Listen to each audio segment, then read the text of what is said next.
Bonjour à tous, bonjour tout le monde, ici de nouveau Alex et aujourd'hui je suis ravi d'accueillir Thomas Burbidge que je connais depuis quelques lunes et que je suis heureux de vous présenter même si je pense que beaucoup d'entre vous le connaissent déjà. En deux mots, je vais le présenter très rapidement, il va le faire ça mieux que moi et puis après on va prendre le temps de discuter, de papoter, d'échanger. Thomas, tu es indépendant et après avoir évolué pas mal, parce que ça fait bientôt 10 ans que tu es à ton compte, aujourd'hui, tu te dédies vraiment à l'accompagnement des autres indépendants et des freelances pour qu'ils puissent évoluer avec une activité prospère, donc rentable, profitable, mais surtout profitable et aussi riche de sens et, de façon à ce qu'ils puissent ouais, avoir une vie riche professionnellement, personnellement et épanouissante à travers leur emploi. Hmm, C'est ça? grave. Tu te présentes rapidement? Avec plaisir, j'allais dire un jour bientôt, je pourrai plus malheureusement me présenter comme indépendant parce que ça va avoir vocation à changer. Dans le sens où, voilà, comme tu l'as dit, je suis à mon compte depuis 2016, donc ça fait 7 ans. Attends. Euh, et je suis amoureux de ce statut, amoureux de cette forme d'entrepreneuriat et de vie professionnelle que d'être seul dans sa barque, à cultiver son truc. On parlait avant d'enregistrer des enjeux de développement personnel que ça nous fait rencontrer, Mhm. d'être seul dans sa barque aussi. Mais la vision à terme, et c'est ce qui commence à pointer le bout de son nez à naître, c'est que je sois plus seul et que je sorte d'ailleurs de la marque personnelle Thomas Burbidge pour prendre de la hauteur sur une marque qui existe déjà, qui est le nom de ma boîte, mais qui s'appelle Kaleidoscope Horizon. Ok. Inc., qui est le petit rajout qui a du sens, même si on peut penser que c'est juste comme la virgule à la fin. Et du coup, la vision à terme, c'est de devenir un consortium de coachs, formatrices, accompagnantes. Je le dis au féminin parce que j'ai pris l'habitude de parler au féminin neutre plutôt que le masculin neutre. On pourra en reparler si tu veux. Mais du coup, un consortium de coachs, accompagnantes, formatrices pour traiter, comme tu le dis, de tous les aspects de ce que rencontre un entrepreneur indépendant quand il crée et développe son entreprise seul. Et on a trois grands sujets d'expertise qu'on essaie de croiser dans nos accompagnements et notre pédagogie. Il y a la partie théorie business, donc classique, qu'est-ce qu'il faut gérer quand on gère une boîte, de la partie gestion financière jusqu'au marketing. Il y a la partie développement humain. Quand on a une entreprise et qu'on est seul dedans, on se frotte à énormément de choses sur le plan humain, nos peurs, nos émotions, nos traumas passés. Enfin, il y a beaucoup de choses qui reviennent à la surface et dont il faut traiter et qu'il faut prendre en considération parce qu'il y a une corrélation directe entre ce que je vis humainement et ce qui se passe dans mon entreprise et les décisions que je prends ou les choses que je me sens capable de faire ou non. Et le troisième volet, c'est ce qu'on appelle la pensée systémique. C'est de se rendre compte qu'on est un être humain au sein d'un système plus grand qui nous dépasse et que notre entreprise est quelque part l'outil qui nous permet de communiquer avec ce système. Donc quand je parle de système, je parle du système écologique. On vit sur une planète qui a un fonctionnement spécifique et on fait partie de ce système et donc on doit en prendre soin aussi. Je parle du système patriarcal, donc une analyse des systèmes d'oppression qui existent dans le monde et les sociétés dans lesquelles on vit. Je parle du système politique qui a une influence énorme sur les lois qui régissent notre entreprise et notre vie. Enfin bref, toutes ces choses-là. Et donc, on essaye de marier ces trois volets de pensée en de la pédagogie qui aide à trouver où est ma marge de manœuvre personnelle et qu'est-ce que je peux incarner dans des actions concrètes qui font une différence. Et c'est pour ça que je parle de marge de manœuvre personnelle, parce qu'il y a des choses sur lesquelles on n'a pas encore 100% de pouvoir. On essaie de s'éloigner de ce dogme des industries du développement personnel qui disent soit tu as la force de tout changer toi-même, soit c'est de ta faute si tu n'as pas réussi, ce qui est faux. Ça fait du mal, hein, le dev perso. C'est Certaines destructeur, parties de hein. l'industrie, clairement, ouais. Mm. Ouais. Et ouais, c'est intéressant que tu parles de système parce que j'ai passé, euh, je fais pas mal de live avec celle qui m'a formé au coaching, Anita. Et l'un de ses l'une de ses approches de cœur, c'est la systémie. Hmm. Donc, elle a bossé beaucoup la systémie familiale, surtout, Hmm. et, Ouais. et elle s'est formée aux constellations familiales. Et donc, cette notion de système, je suis un peu sensibilisé à ça, et c'est vrai que c'est hyper intéressant parce que tout est systémique, tu vois. Ouais. Et ça m'a permis vraiment pas de peut-être d'arrêter de culpabiliser. Alors, on part complètement, ça n'a rien à voir avec les questions que j'avais préparées, mais c'est tant mieux. Tu vois, il y a un truc qui me vient en tête parce que je te sais assez, même plutôt sensible sur cette question environnementale. Ouais. Et comme tu le sais, ben, je vis à Dubaï, donc qui est pas un des exemples environnementaux, Oui. loin de Les là. plus probants. Et il y a quelques années, tu vois, j'ai pour habitude de donner un certain pourcentage de mon bénéfice à des assos, etc. Et il y en a une d'entre elles, euh, mince, je me souviens plus du nom. Putain, c'est incroyable. Euh, je pense que tu connais, c'est un jeune de 18 ans qui avait lancé ça pour récupérer tous les déchets dans l'océan. Ah oui, oui, oui. Euh, Ocean Cleaners ou Sea Cleaners, il y en a ouais, plusieurs maintenant, mais Ocean Cleanup, je crois. ouais. Euh, et, euh, et il y a quelques années, j'avais vraiment une vraie contraction, une vraie, je n'étais pas hyper à l'aise avec cette idée de, OK, d'un côté, en fait, je donne un peu de mon argent et je suis content pour ça ou pour d'autres projets qui m'intéressent. Et à côté, je roule dans un gros 4x4, tu vois, parce Ouais. on roule en Pajero ici, tu vois. Et je me dis, mais putain, est-ce que c'est vraiment à quel point c'est intègre? Est-ce que c'est juste, etc. Et au final, Hmm. j'ai réussi vraiment à me foutre la paix par rapport à ça en disant que de toute façon, tu vois, c'est toujours une question de polarité et tu peux pas être tout blanc ou tout noir parce que déjà, de par la façon dont le monde est fichu, c'est systémique, tu vois. Là, Exactement.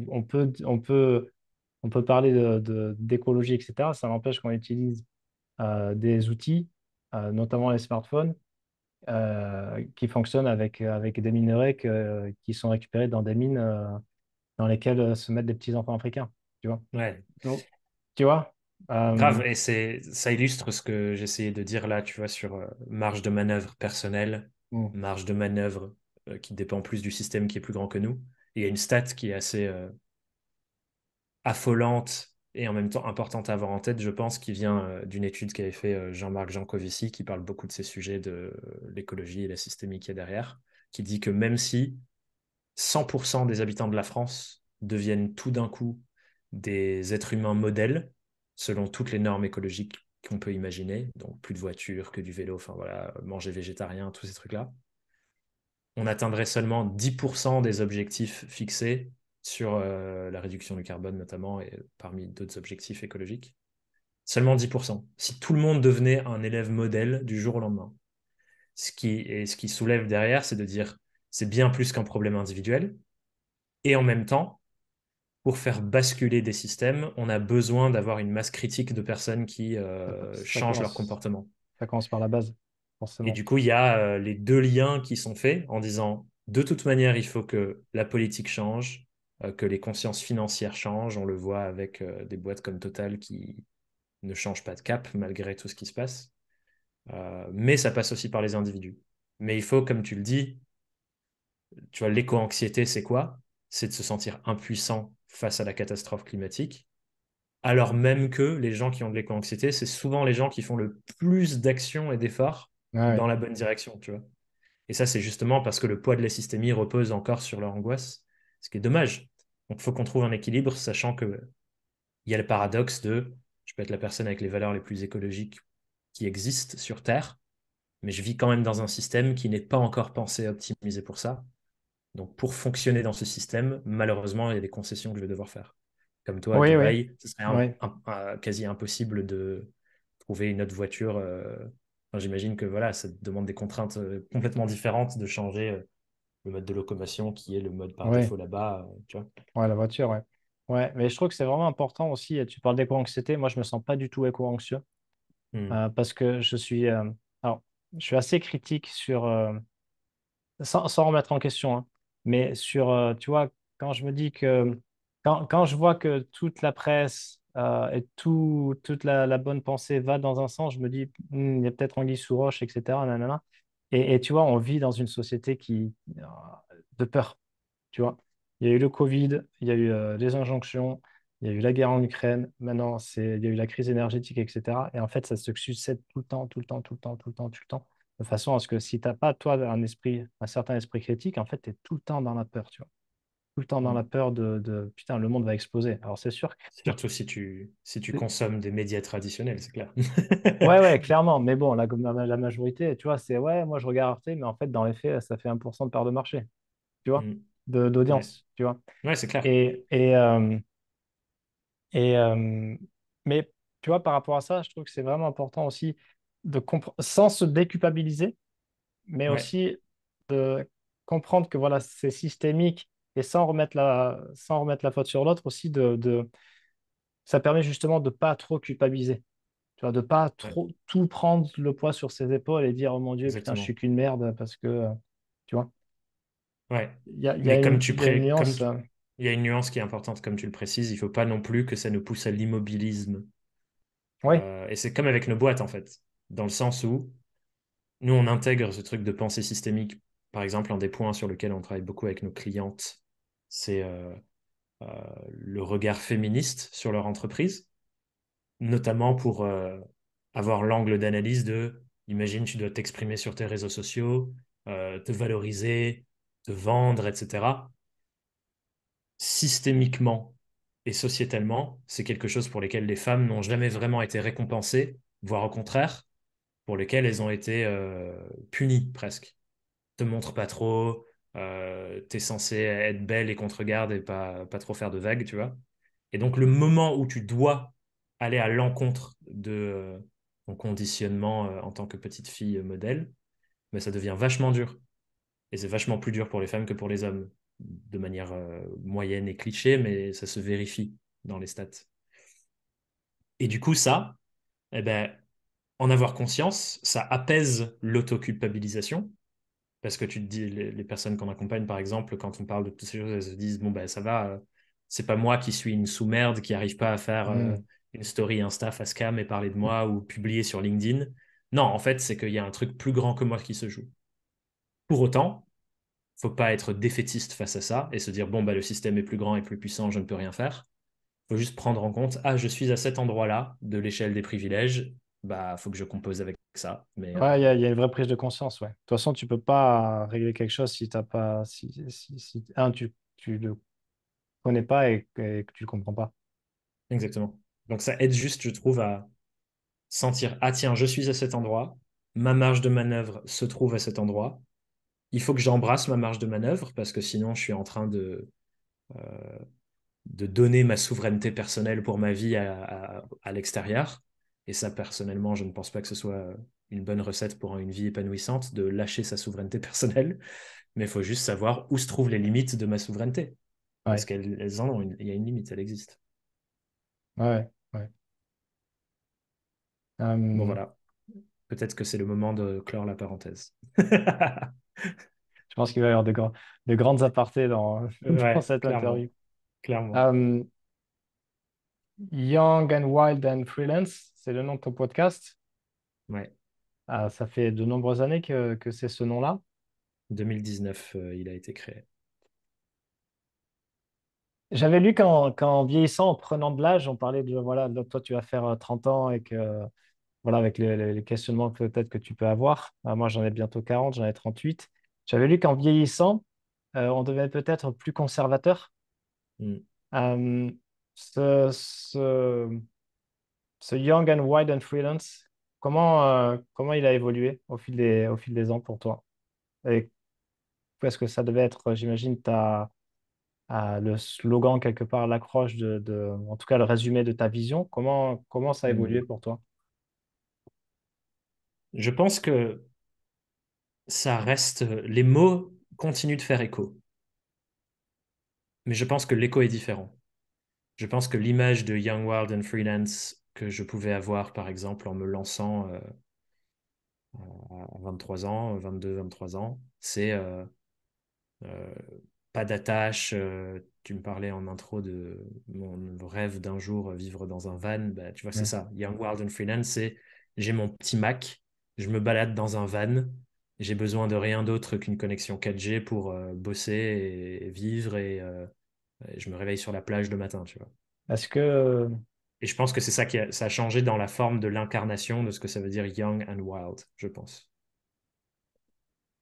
Parce que c'est plus trop ça mon rêve et ma est-ce que vision dans le c'était, futur. avec du recul, est-ce que tu penses que c'était une vision fantasmée? Je pense, alors, fantasme pour moi, pas fantasmé pour tout le monde. Et je vais introduire la nuance de ce que j'entends par là, c'est que il y a des gens qui vivent comme ça et qui sont très très épanouis dans ce mode de vie et que ça leur va parfaitement. Donc c'est pas fantasmé dans le sens où ça n'existe pas. En revanche, c'était un fantasme, je pense, pour moi, dans le sens où je suis pas prêt ou j'étais pas prêt à payer les inconvénients de ce mode de vie. Et pour moi, c'est ça la différence. Le terme fantasme, en fait, il représente ça. Il représente des Avec les aspirations que bénéfices. je pense avoir, où je vois que les avantages et je suis pas prêt à payer les inconvénients. J'ai un autre fantasme, c'est de me lancer en politique et de un jour faire les élections, tu vois. Mais clairement, les inconvénients, je suis pas du tout prêt à les vivre. Mais ce qui est intéressant, c'est que ça parle de parts de moi qui ont des aspirations, tu vois. Ce que je projetais dans le van, en fait, c'est la liberté géographique, c'est les paysages, donc c'est l'environnement qui se trouve autour de moi et où j'habite. Euh, et ça, je le retrouve d'une autre manière dans ma vie, avec d'autres inconvénients que je préfère. Oui, parce que tu peux être sédentaire dans une maison en Corrèze Ouais, et te sentir tout aussi young and wild and free. exactement. Et pour moi, la manière dont ça continue de s'incarner et dont je pense philosophiquement, j'invite les personnes qui sont à leur compte à continuer d'incarner Young and Wild, c'est que Young, pour moi, ça parle de la philosophie de l'approche qu'on a de la vie, dans le sens où si on se considère toujours jeune, débutant, euh, en phase d'apprentissage, on a toujours un regard curieux sur ce qui se passe autour de nous. Et on n'est jamais ancré dans j'ai compris comment les choses fonctionnent et il faut les conserver comme ça. Tu parlais de conservatisme, je pense que c'est aussi ça, c'est de se dire voilà, le mode actuel est comme ça me va et on veut le maintenir à tout prix. Et ça, on peut le faire à différents niveaux. On peut le faire dans sa vie perso, dans sa famille, dans son couple, dans la société. Plus on vote à droite, plus je crois que c'est ce qui se passe. Mais pour moi, c'est dur, en fait. On peut pas conserver le monde dans son état actuel. Il est en changement perpétuel et j'embrasse beaucoup la philosophie bouddhiste qui parle pas mal de ça, du coup, du fait que bah, on est changement tout le temps. Et du coup, pour moi, c'est ça, yang. C'est garder avec moi la conscience que je ne sais rien. De toute ma vie, je n'aurai accès qu'à une infime petite poussière du savoir global qui existe sur Terre et je comprendrai jamais vraiment ce qui se passe. Et donc, je vais garder mon approche curieuse d'un enfant de 0 ou 1 an qui essaye de comprendre comment fonctionne le monde. Donc ça, Ouais, c'est young. Et wild, pour moi, c'est conserver la capacité de se réinventer et de parfois prendre des décisions qui peuvent paraître radicales aux yeux des autres, mais qui sont en fait la meilleure manière d'incarner ce qui est important pour nous aujourd'hui. Et du coup, embrasser le fait que peut-être j'aurai 15 vies différentes en une vie, et c'est OK. Et moi, j'aime bien ce terme wild, sauvage, tu vois. Je pense que beaucoup de gens y voient une connotation très négative. Moi, j'y vois une capacité d'affirmation personnelle. Et donc, et ça peut s'incarner de plein de manières. Pour mm, moi, quitter Paris, alors que je me racontais l'histoire que j'avais besoin de Paris pour faire tout ce que je faisais, parce que l'écosystème est là-bas, mes contacts sont là-bas, les opportunités sont là-bas. Depuis que je suis plus, je refuse tellement d'opportunités sexy. Bah ça, c'était wild pour moi. Et en même temps, je suis tellement plus aligné depuis que j'ai pris cette décision, que d'autres gens ne comprennent toujours pas d'ailleurs. ouais, ouais. Bon, ben, laisse-les où ils sont. Ouais. Et tu vois, cette notion de yang, c'est hyper. Ça m'a fait penser à deux choses. Donc, je suis papa d'un petit de 2 ans, qui a été peut-être la meilleure chose qui me soit arrivée dans ma vie. Et Hmm. c'était un vrai tournant pour moi, l'arrivée de ce petit mec, qui, malgré des couches sales, incarne une sagesse incroyable. Et il m'a vraiment, il m'a l'effet miroir. Franchement, c'était vraiment. très fort, Hmm. et ça l'est encore. Et c'est vraiment très inspirant d'évoluer avec un petit, de par Hmm. leur candeur, leur naïveté, Ouais, leur enthousiasme et leur curiosité, tu vois. ouais. Et on a tellement, tellement à apprendre des gamins, mais on ne se rend pas compte à quel point ils nous montrent la façon de vivre, tu vois. Hmm. Franchement, si c'est un de tes projets, je te souhaite de devenir père. Euh, et parce que je me dis, en fait, naturellement, c'est pas qu'ils ont tout compris, c'est que c'est inné, en fait. Tu vois, et que Exactement. nous après, On bah, l'oublie. c'est comme ça, avec le mental qui prend le dessus, etc., les injonctions, blablabla, tu vois, on finit par s'oublier, par oublier des parts de nous-mêmes, etc. Alors que le gamin, il a une curiosité naturelle et il s'émerveille de tout. Ouais. Tu vois. Et je trouve que, et je fais le parallèle avec cette notion aussi, tu vois, pour aussi rester indépendamment de l'âge, mais tu vois, vraiment amoureux de la vie. Euh, Ça, c'est un de mes combats aussi perso, c'est aussi, tant que possible, éviter la paresse intellectuelle.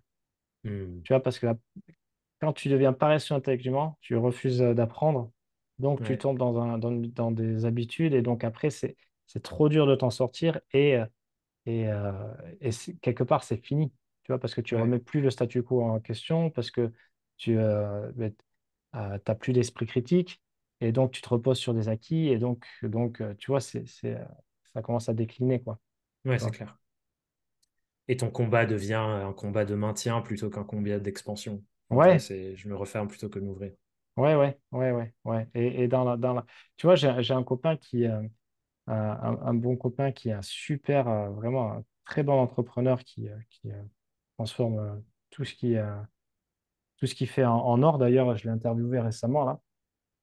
Et lui, voilà, au-delà de l'argent, parce qu'il en fait vraiment beaucoup, au-delà de l'argent, ce qu'il met toujours en avant, c'est le fait d'apprendre. Tu vois. Hmm. Il y a vraiment cette notion de curiosité. Et il est vraiment passé du coq à l'âne sur plein de sujets différents. Et à chaque fois, il le met et il le martèle tout le temps. C'est vraiment cette notion d'apprendre et d'être curieux et d'y aller juste pour le jeu et pas l'enjeu, tu vois. Ouais, Je trouve que c'est vraiment, vraiment important. grave. Vraiment. Sans tomber dans l'excès tu vois, il y a beaucoup d'indépendants qui tombent dans l'excès de la surformation. Mais là, on Oui. va plutôt chercher, je trouve, le mental et les mauvaises raisons quelque part, l'illégitimité, blablabla. Tu vois, ça peut te desservir. Et je pense pas que ce soit forcément drivé par une notion d'émerveillement quelque part. Hmm, hmm, hmm, hmm, hmm. Tu vois, pour moi, il y a une différence. Mais Oui, vraiment oui, c'est beaucoup. tu vois, le jeu, quoi. Ouais. Mais je fais cette observation aussi et je pense que c'est plus une question de. Ça vient plus d'une question de sensation d'illégitimité, la tendance à se surformer, à se faire Ah, accompagner clairement, à ouais. foison, etc. Et il y a ce sujet d'incarnation. Ce que j'entends de ton pote, c'est que il y a cette curiosité du jeu de l'apprentissage, mais qu'à chaque fois, il y a une incarnation dans un projet. Et que c'est ça aussi, je pense, le jeu pour lui. C'est comprendre et appliquer. Et moi, c'est ça le jeu qui me fascine aussi. J'essaye toujours de me dire, OK, tiens, cette nouvelle chose que j'ai pas compris et que j'essaye de comprendre, où ça s'applique dans ma pratique de ce que j'ai envie de faire de ma vie dans ce monde. Et c'est là où tu vois, je crois qu'une des questions que tu voulais me poser, c'est ce qui a changé depuis que j'ai commencé, notamment avec nos programmes d'accompagnement. Ben, c'est là où tu vois, je te parle des trois cercles là, théorie business, développement humain, pensée systémique. En fait, c'est des briques qui se rajoutent et qui font que mon cadre de pensée et donc mon cadre d'accompagnement, ben, il est de plus en plus complet, à mon sens. Plus je comprends le monde, plus ma manière de transmettre et d'accompagner me semble complète et prendre en compte la complexité de ce que c'est ce cheminement. Là où, à une époque, je pense que ma pensée pouvait être un peu réductrice en mode c'est la qualité d'exécution qui prime. Si tu as la bonne Hmm. stratégie, une qualité d'exécution de fou, c'est sûr que les résultats seront là, mais c'est plus dur et plus complexe que ça. Et Thomas de 22 ans qui découvre des connaissances communes qu'on a de marketing digital, de choses comme ça, enfin bref, les mondes dans lesquels on a évolué toi et moi, eh ben, je pense qu'il n'avait pas compris la nuance nécessaire qui fait que deux êtres humains peuvent avoir accès au même savoir, au même cadre d'exécution et auront des résultats radicalement différents. Et ça, c'est la curiosité. Qu'est-ce qui explique ça, tu vois? Hmm. Et là, on creuse et on explore et on se dit, bon, psychologie, féminisme, permaculture. Enfin, moi, c'est ça qui se passe dans ma vie, en tout cas. Comment ça se fait que, et ce qui se trouve derrière cette question est toujours fascinant, je trouve. Tu te dédies vraiment aux indépendants, toi, donc pour les aider à construire une activité qui prospère. Euh, Qu'est-ce qui fait que c'est si important pour toi? Alors, on a parlé de Young and Wild and Ouais. Free.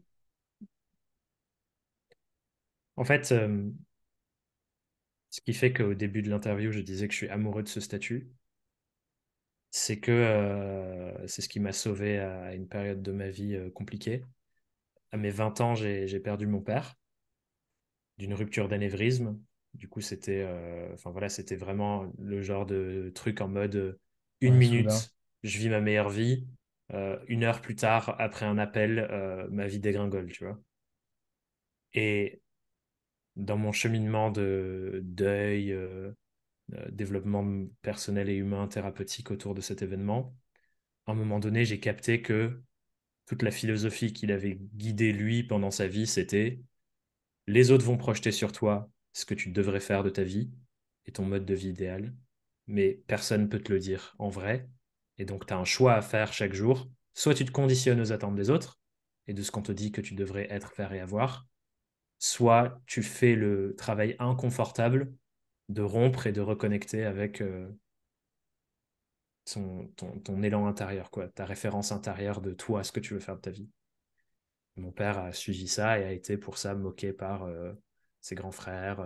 Il a dû rejeter les attentes de ses parents. Enfin voilà, ça a été inconfortable. C'était le petit dernier hippie de la Ouais, parce famille qu'en moqué, plus, tu vois. à l'époque, c'était moins commun que maintenant. Grave. Et puis, je trouve que c'est de plus en plus dur. Plus il y a, entre guillemets, de la réussite dans les sphères qui sont censées t'accompagner, te montrer la voie, tes parents, tes profs, etc., plus c'est dur de rompre avec ça si c'est pas ça ta voie. Et enfin, voilà, les parents de mon père, ils avaient toutes les deux une réussite de carrière incroyable. Donc j'imagine même pas à quel point ça devait être dur. Mais le moment où j'ai compris ça pour mon père, c'est le moment où moi, ça m'a planté la graine de la question dans ma tête de, bon, bah, à quoi je suis en train d'être conditionné de ce que je devrais être, faire et avoir dans la vie, et est-ce que ça me va? Et c'était le moment où je suis dans ma dernière étude de master à Paris-Dauphine. Je venais de faire 1 an en cabinet de conseil, 1 an en agence de stratégie de marque à Paris. Donc j'étais clairement en train d'être préparé à bosser dans les boîtes du CAC 40 ou dans les plus belles agences de com de Paris pendant toute ma vie. Et j'étais en alternance, donc je goûtais déjà à ça, tu vois. Je goûtais à les charrettes jusqu'à 2 heures du mat, les soirées à n'en plus finir. Enfin, mon mode de vie n'était pas du tout celui que j'ai aujourd'hui. Et juste de me demander, est-ce que c'est ce que je veux? Ça a débloqué le fait que, ben non, en fait. Genre, j'ai suivi un cheminement d'éducation en me disant, faut que je fasse une grande école, faut que je devienne quelqu'un, faut que je fasse des sous. Et il y a un moment où j'ai la prise de conscience, grâce au fait que mon père quitte ce monde, de me dire, mais qui voulait ça? Est-ce que c'est vraiment moi qui voulais ça? Et à l'époque, je me dis non.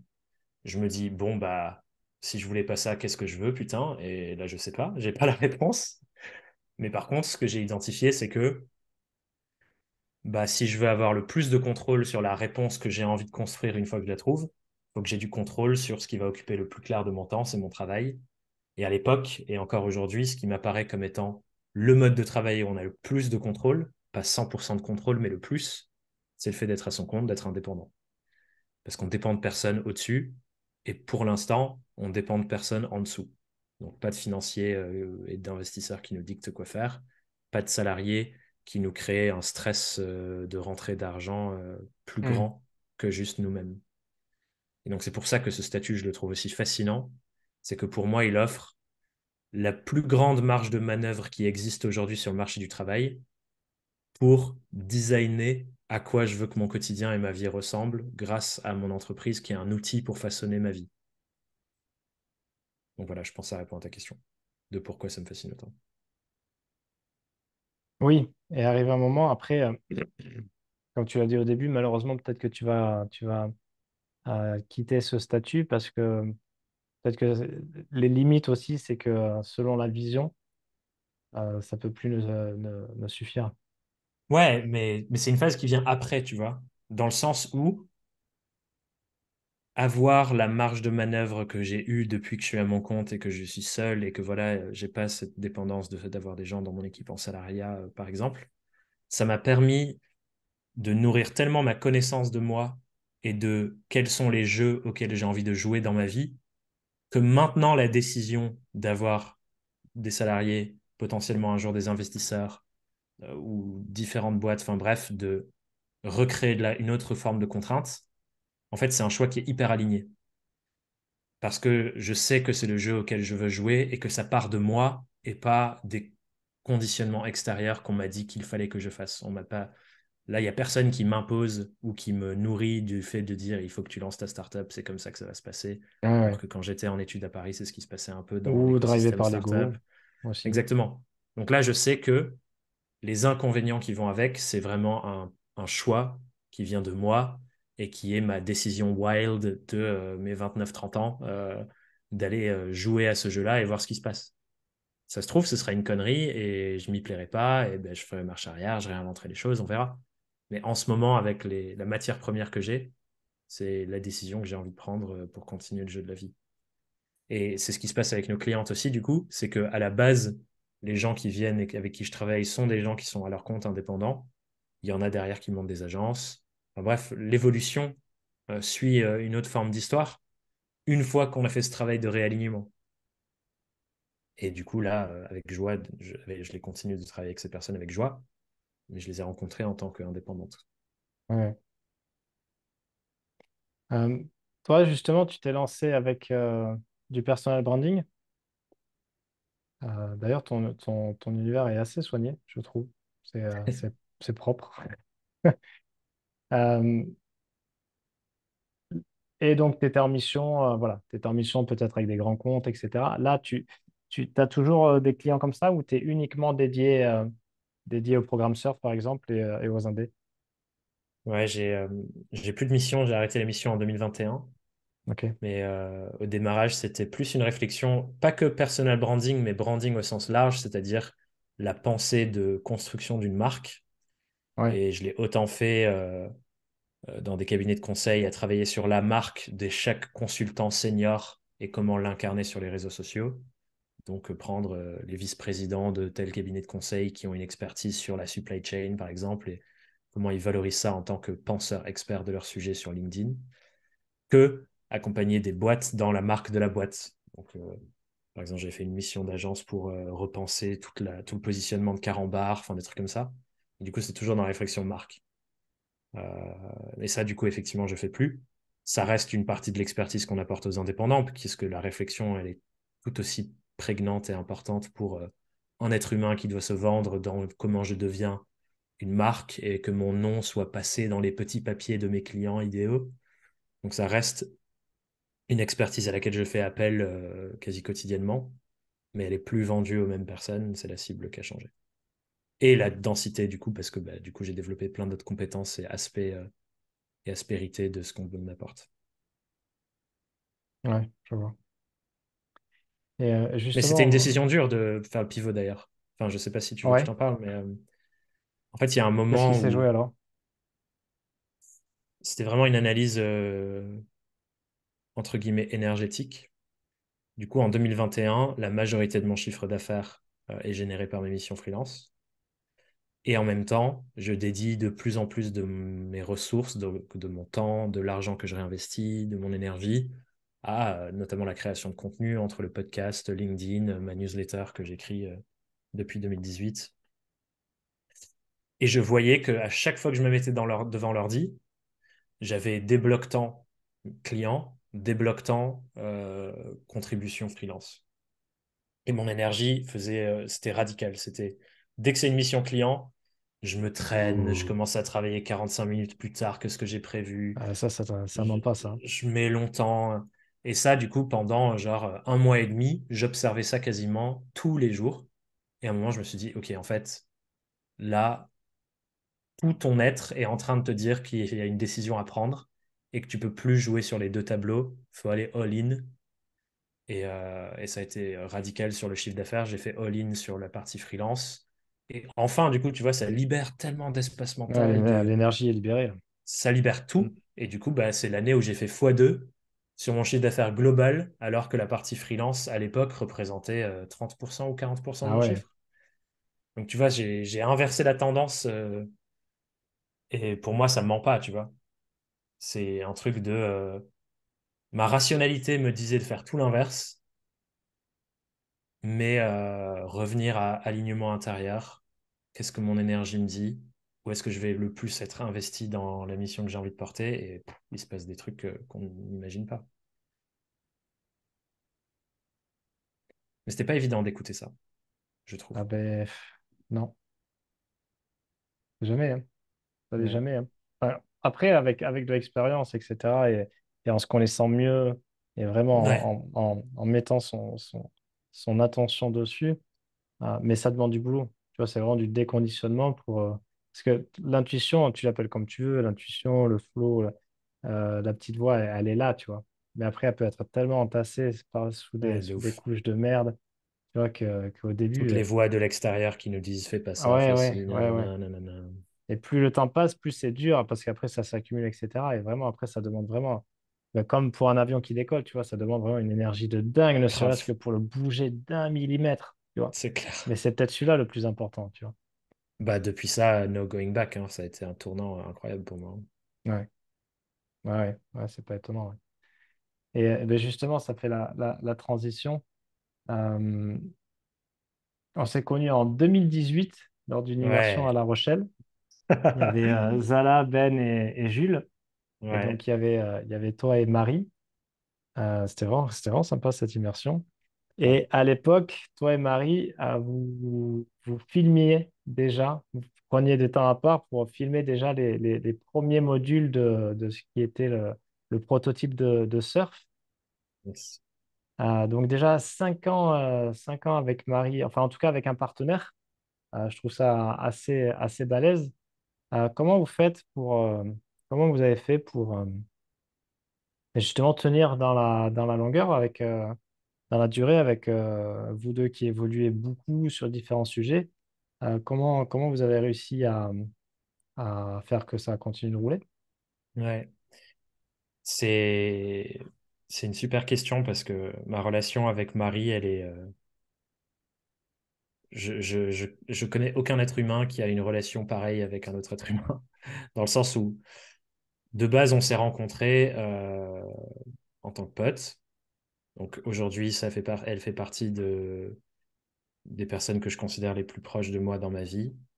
On habite ensemble du coup en coloc et clairement je projette de vivre toute ma vie avec ou en proximité de cette personne. Donc soit dans une maison commune, mais à terme, plus, on a un projet d'écolieu ensemble avec les personnes avec qui j'habite dans cette maison. Et du coup, voilà, je projette de toujours être dans un environnement géographique proche d'elle. Donc ça, c'est une dimension de notre relation. Il y en a une autre qui est notre dimension de relation professionnelle d'associés, où on a co-créé ce programme qui évolue d'année en année. Les, les détails de notre association évoluent d'année en année aussi, au rythme de notre évolution. Mais ça, c'est une autre dimension de notre vie. Et ensuite, à côté, on vit plein de choses dans nos engagements sur nos différents sujets de valeur, que ce soit l'écologie, l'inclusion, enfin bref, toutes ces choses. Du coup, c'est une relation hyper diverse, quoi. Et je pense que quelque chose qui nous fait vachement de bien, et que je pense fait du bien de toute façon à n'importe quel être humain, c'est qu'on a une profondeur et une qualité de communication qui vient aussi des outils qu'on enseigne, mais qu'on utilise beaucoup Hmm. pour nous, qui fait qu'il y a énormément d'écoute de l'autre. Et je pense que dans notre hiérarchie de priorité aussi, notre relation reste toujours prioritaire sur l'incarnation que prend la boîte, le programme, etc.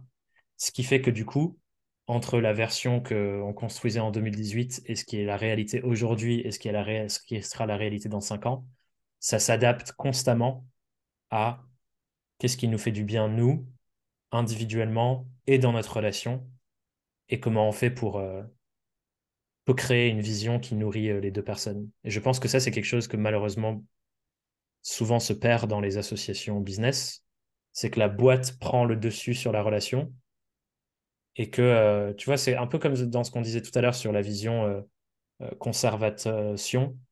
de l'existant vs curiosité Mm. de la nouveauté, c'est qu'en fait, on n'a jamais été attaché à la forme que ça prenait ce programme ou même la boîte d'année en année.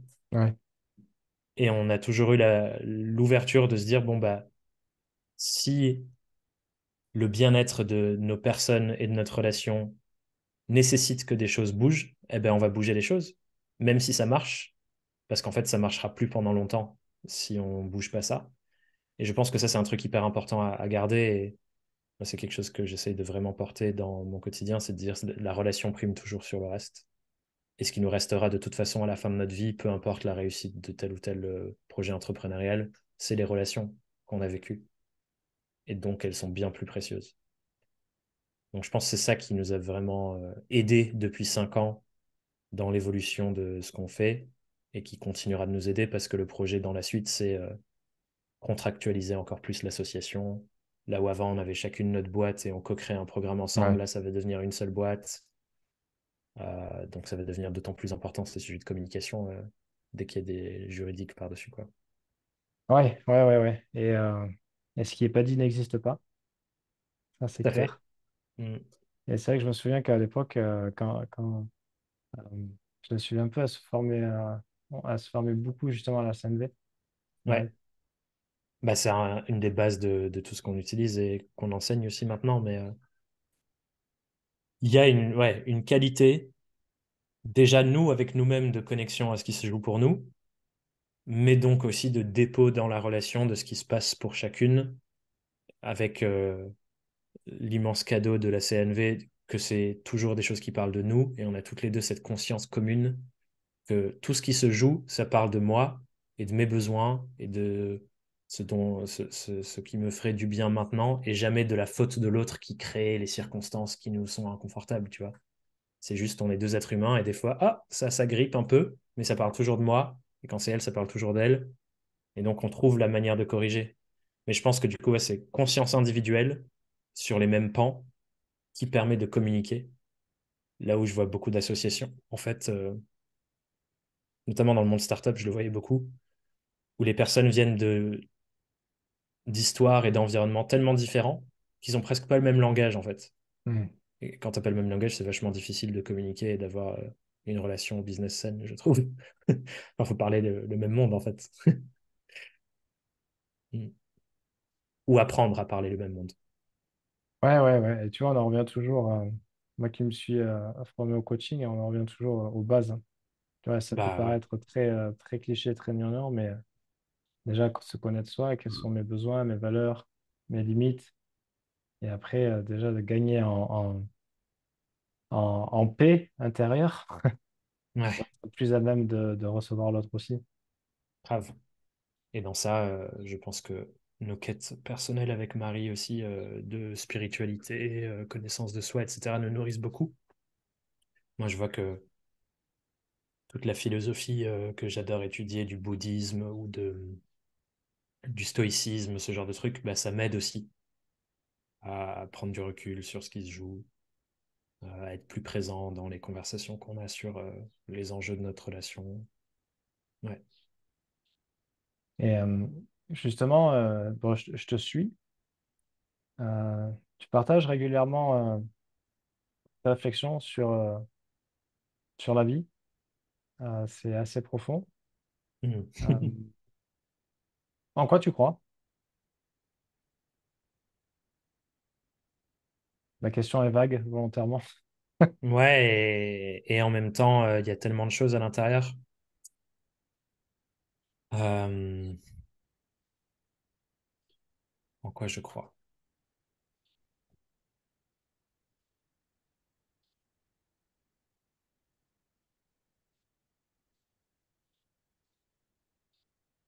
Je pense que je crois.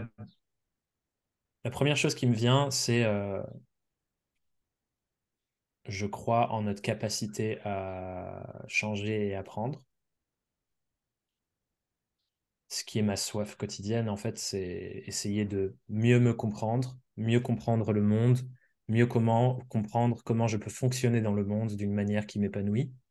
Et donc pour moi, ça parle de ma capacité à apprendre des choses sur moi et sur mon environnement et à changer des choses en moi ou dans mon environnement sur lequel j'ai le contrôle pour aller vers quelque chose. Donc, je crois en cette capacité-là. Et je pense que je crois aussi au fait que tout ça, quelque part, est comme un jeu. J'ai refait ça récemment. Un truc qu'on fait souvent avec Marie dans nos propres séminaires avec nos clientes, c'est de refaire les exercices pour nous parce qu'on sait que c'est des processus hyper aidants. Et récemment, j'ai fait un de nos exercices avec une cliente parce qu'on était un nombre impair et il fallait être deux par deux. Mm. Et c'est un exercice des dyades où en gros, tu es assis face à face avec la personne, on se regarde dans les yeux, et il y a une personne qui pose une question à l'autre, et ensuite elle reste là, stoïque, sans réagir, pour accueillir tes réponses. Et du coup, toi, imaginons on le fait ensemble, Alex, je te poserai la question et tu aurais 3 fois 3 minutes pour répondre à cette question de manière de plus en plus profonde.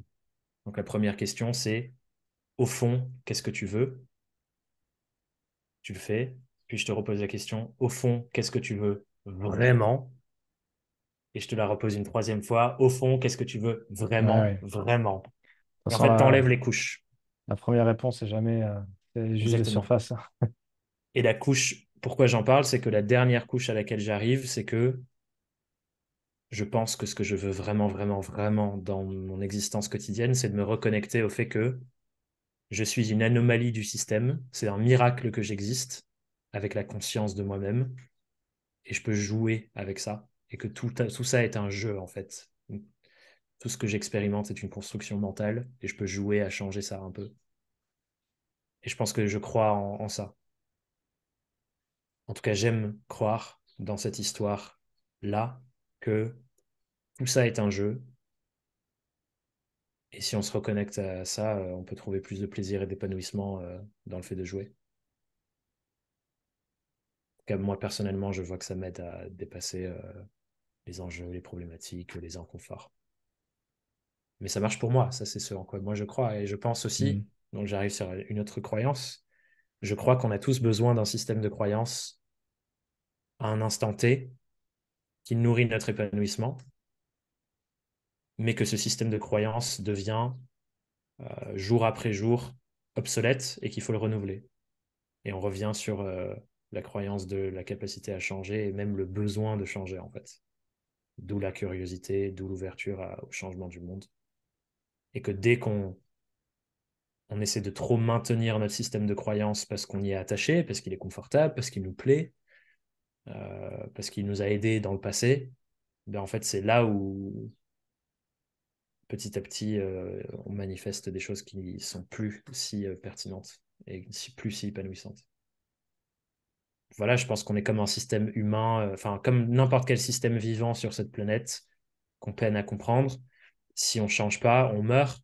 Les Ouais. plantes, elles poussent, elles remeurent, elles repoussent, elles remeurent. Les animaux, ils hibernent, puis ils hibernent pas. Enfin, tout est en train de changer de jour en jour par rapport à l'écosystème dans lequel on est. Et on ne peut pas faire autrement que de suivre ça, nous aussi, individuellement et en tant que civilisation. Il faut s'adapter, il faut changer, faut... Et ouais, je pense, ouais, je crois en ça, entre autres choses. Mais on pourrait y passer la journée si je te disais la liste entière. Mais je suis content de cette réponse. J'adore. Je ne savais pas ce que j'allais dire. Je connaissais pas la question. Non. Tant qu'on ne connaît pas la question, on ne connaît pas la réponse. Tu as raison. Les questions sont comme des graines. Ouais. Bah, c'est pas moi qui vais dire le contraire. Vu que c'est quand même une bonne partie de mon métier, de poser des questions. Complètement. Complètement. Euh, tu surfes? C'est le grand paradoxe de notre programme qui s'appelle Surf en freelance. Malheureusement, je n'ai jamais surfé moi-même pour la simple et Jamais, bonne jamais? raison, jamais, jamais. Pour la simple et bonne raison que depuis l'année juste avant qu'on ait créé ce programme, j'ai eu une énorme chute en ski. Ah, t'as Et donc, les épaules j'ai une qui sont sous la luxation de pression? l'épaule qui va et qui vient. Ça s'est grandement amélioré dans le temps. Je me suis beaucoup musclé, j'ai fait Euh, plein de travail dessus. Justement, je me posais la question si elle sautait toujours ton épaule.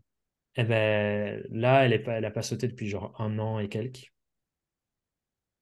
Et mais je me restreins encore de certaines activités où le risque augmente drastiquement. Donc, toutes les activités où j'ai les bras au-dessus de la tête, Ouais. j'ai pas Même, nagé le crawl depuis des années, tu vois, parce que j'ose pas, même en musclant? même en musclant.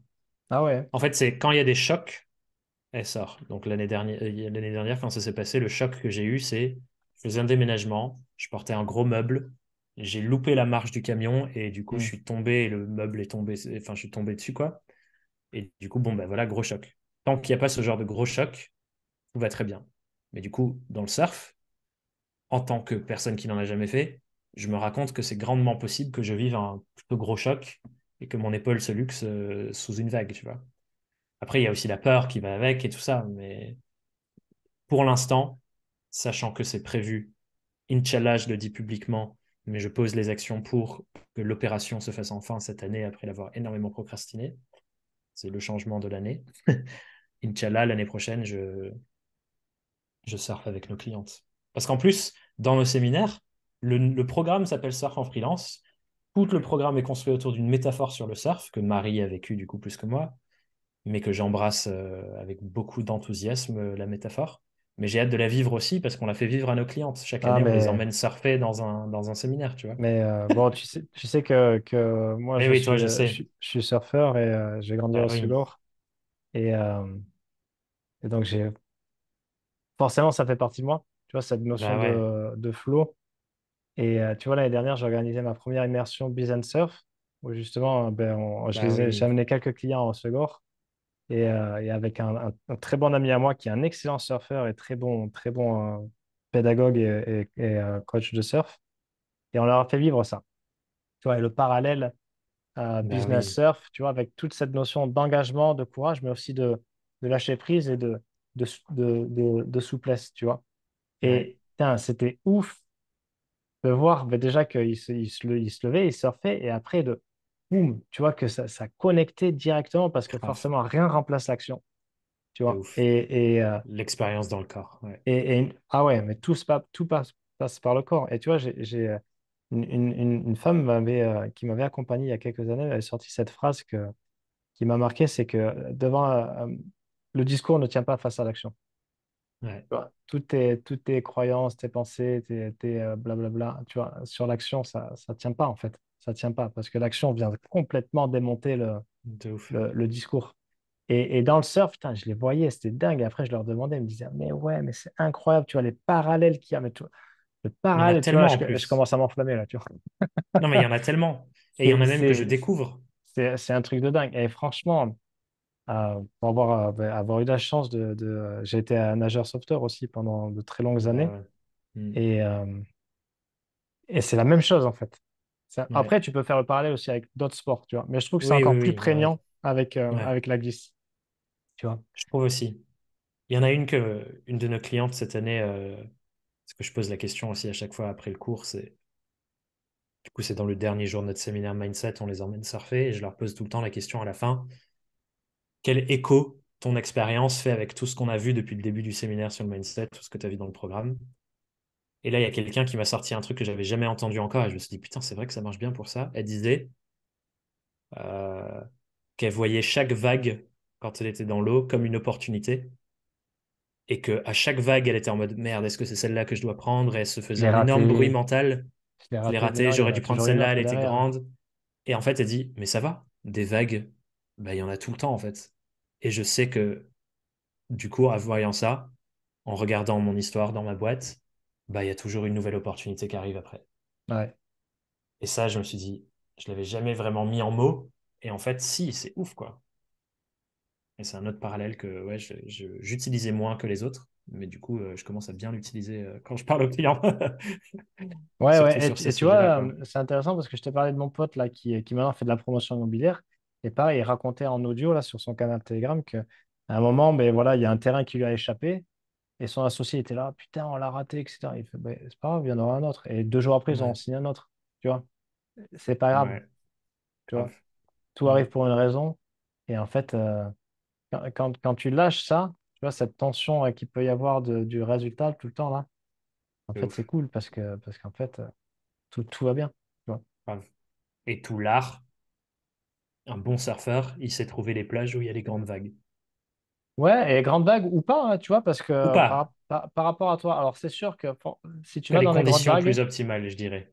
c'est sûr que si Oui, tu c'est vas moi. dans des grandes vagues, des grosses vagues, les chances vont considérablement augmenter que tu te fasses l'épaule, vu Ouais, qu'elle est grave. sensible.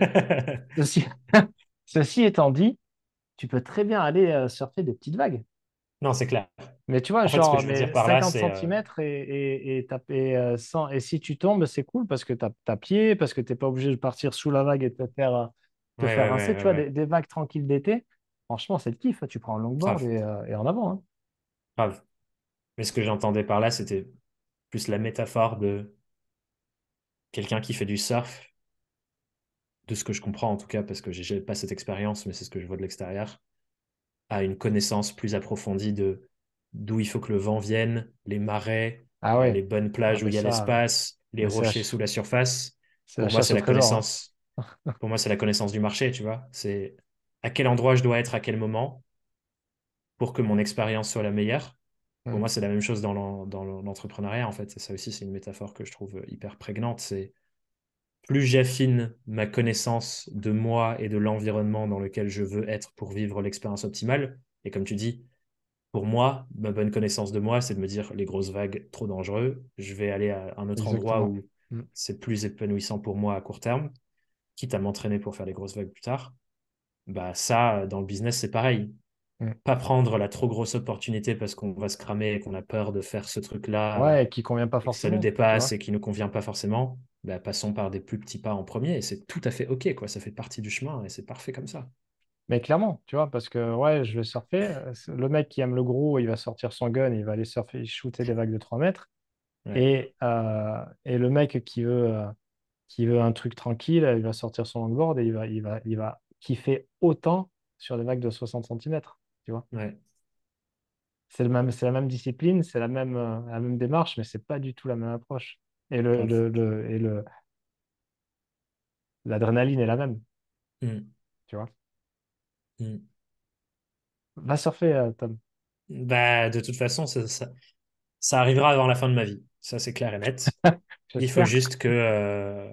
Et c'est, tu vois, c'est intéressant parce que ma qualité d'exécution dans l'entrepreneuriat, clairement, elle est, je pense, au-dessus de la moyenne. Ma qualité d'exécution dans les sujets de santé comme l'opération de mon épaule, je pense qu'elle est clairement en dessous de la moyenne. Je procrastine beaucoup plus à cet endroit que dans le business et ça change en fonction des gens. Et du coup, je suis bien entouré là avec des proches qui me soutiennent beaucoup pour aller au bout de ce truc et enfin régler cette situation Ouais, à fond. euh, pour que ça se passe là dans l'année à venir. Après, j'ai un rendez-vous avec le chirurgien la semaine prochaine, donc c'est en bonne voie, je crois. Ok, ok. Euh, T'es où dans 10 ans? Ça, pour le coup, c'est une question où la réponse est très claire. Je pense que j'ai Ok. un de mes super pouvoirs, c'est de voir le futur avec beaucoup de clarté. L'incarnation du prochain pas exact est plus flou, mais voir le futur, ça c'est très simple. Dans 10 ans, comme je te disais tout à l'heure, du coup, la boîte est devenue un consortium d'accompagnantes. Je pense on est 5. On n'est pas forcément plus, mais 5 au moins, pour avoir une diversité d'approches et de regards, chacune avec un spectre de compétences d'accompagnement différent. Donc certaines personnes plus business, certaines autres plus posture et développement humain, peut-être certaines autres encore pensée systémique plus globale. Enfin voilà, on a une diversité là-dedans. Euh, j'ai un lieu de séminaire, la maison que mon père a voulu retaper dans son rêve hippie de retaper une ferme perdue au milieu de la Dordogne. On a des documents dessinés et écrits par lui, et même des vidéos qu'il a filmées avec une vieille caméra G8 de l'époque, où il décrit sa vision du lieu comme un lieu Wow, de retraite, de ressourcement face au monde. Donc j'ai des super. plans avec des tours, enfin des trucs comme ça. Et donc dans 10 ans, ça, c'est construit et opérationnel et on accueille nos séminaires là-bas et d'autres séminaires. Le but de ce lieu, c'est d'être un croisement entre la création de projets, notamment entrepreneuriaux, le développement humain, avec la part spirituelle, développement personnel, créativité aussi, parce que l'idée, c'est que mes petites sœurs, qui ont aussi des pratiques différentes des miennes, puissent y accueillir leurs choses là-bas. Notamment, ma plus petite sœur tient très fortement à ce qu'elle puisse amener ses troupes de théâtre là-bas. Et le troisième volet, c'est le volet évidemment écologique. Et donc, ce que j'ai envie de construire, c'est des expériences où j'emmène des entrepreneurs millionnaires à vivre un séminaire business, mais où le matin à 6 heures du mat, tu te lèves pour méditer, faire du yoga. Le midi, tu vas dans le potager permaculture, cueillir tes propres légumes et les cuisiner toi-même, en comprenant par exemple la naturopathie pour prendre soin de ton alimentation. Enfin bref, une expérience un peu holistique qui fait que les gens qui ont des biais où ils sont très investis dans certains pans de leur vie puissent les rééquilibrer tout en nourrissant le pan de leur vie qu'ils sont venus nourrir. Donc les gens qui viennent pour l'écologie, par exemple, découvrent des porteurs de projets qui ont une vision du monde radicalement différente et que ces mondes se mélangent Hmm. là où normalement ils ne se mélangent pas trop. Donc ça existe dans 10 ans. Et je pense que l'autre pan de la vision dont je peux te parler, c'est que j'ai ma carte Disney. Je ne sais pas si tu connais cet exercice, mais j'aime beaucoup cet exercice qui est en gros comment les différents projets que j'ai d'entreprise se nourrissent ensemble. Et ça, je le fais au sein de la boîte actuelle, mais l'idée, c'est qu'à terme, il y ait un Ouais, consortium d'autres l'écosystème boîtes, plus nourri. et donc un écosystème de plusieurs entreprises, toujours autour de l'indépendance, mais qui sont nées. Et bon, voilà, j'en ai plusieurs idées. Je ne sais pas laquelle sera prioritaire, mais au moins dans 10 ans, il y en a au moins une autre qui tourne et qui est opérationnelle. Ça a le mérite Voire deux, parce que le lieu de d'être séminaire, c'est clair. une boîte à part entière. Ok. C'est pas mal clair, hein? Ouais, Mais ouais, du coup, ouais. ces autres boîtes, je les gère pas. Il y a un CEO, moi j'ai impulsé, je suis là pour la vision et la stratégie, mais pas l'exécution. Super. On te retrouve sur LinkedIn? Les meilleurs endroits, alors pour suivre le quotidien à LinkedIn et Instagram, pour consommer du contenu en veux-tu, en voilà, et faire du binge, le podcast, je pense, est le mieux. Il y a presque 100 épisodes maintenant, donc ça représente, Ouais, super. je crois, 120 heures de contenu déjà. Donc voilà, si vous avez la flemme d'attendre mes prochains posts sur LinkedIn et Instagram, il y a de quoi faire par là-bas. Ok. Merci, Tom. Merci Alex, c'était trop bien. Yes. À plus. Prends soin de toi.